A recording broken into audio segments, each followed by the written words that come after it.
10 মাস 10 দিনের মধ্যে লোকের বাচ্চা হয়ে যায়, উনি 10 বছর ধরে পেটে বাচ্চা ধরে রেখেছে। তাড়াতাড়ি প্যান্ডেল বাঁধো, আমার বাচ্চা বিয়ের যোগ্য হলে তবেই আমি জন্ম দেব।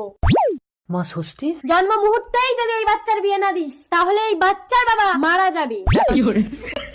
তার মানে এই বাচ্চা জন্মানোর আগেই বিয়ের ব্যবস্থা না করলে আমি শেষ। দাঁড়াও ওরম ভাই, একটু চেপে রাখো প্লিজ। আগে আমি একটা সম্বন্ধ দেখি, কিন্তু ছেলে হবে না মেয়ে হবে, আমি কি করি রে?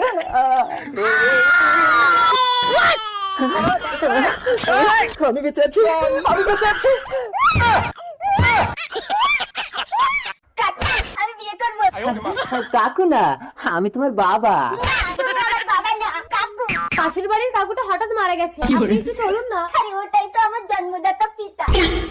ওই এ কার বাচ্চা এ? সুন্দরী, তাড়াতাড়ি আমাকে বিয়ে করো, তাহলে আমার বাবা বেঁচে যাবে। আরে দাঁড়াও কাঁচা বুয়াতি।